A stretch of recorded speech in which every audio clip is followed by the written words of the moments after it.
You're charged with interference with the duties of a public servant. You're facing up to 6 months in jail and or a $2,000 fine. We're going to do probable cause. You have the right to remain silent. Anything you say can or will be used against you. You have the right to have an attorney present. If you cannot afford one, one will be appointed to you.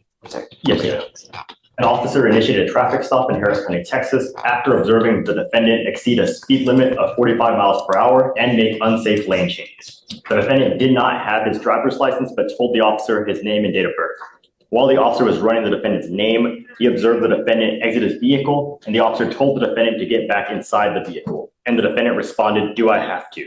The officer exited the vehicle and attempted to detain the defendant. The defendant tensed up and locked his arms. Everything is conclusory. What has he done wrong? What?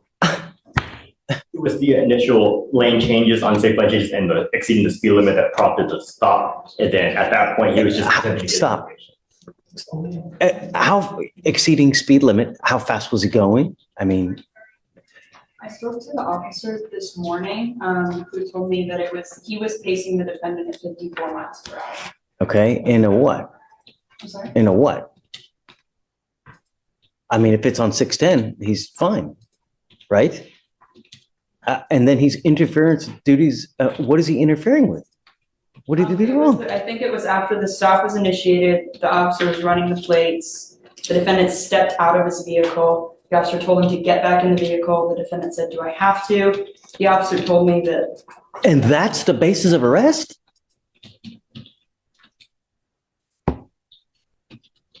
See how it Can I was, speak, Your Honor. please? Don't. Are you losing? No, sir. Okay. And Your Honor, furthermore, as he was attempting to detain him, he locked his arms and tensed up. So as he was attempting to detain him, following that incident of him telling him to get back in the vehicle. And it was That's that, the basis for arrest. it was just a temporary Walking while detention. He was just attempting to detain him while he was trying to What's he investigate. doing wrong? What's he doing wrong? 65. Yeah. No, I don't think so. I find no probable cause.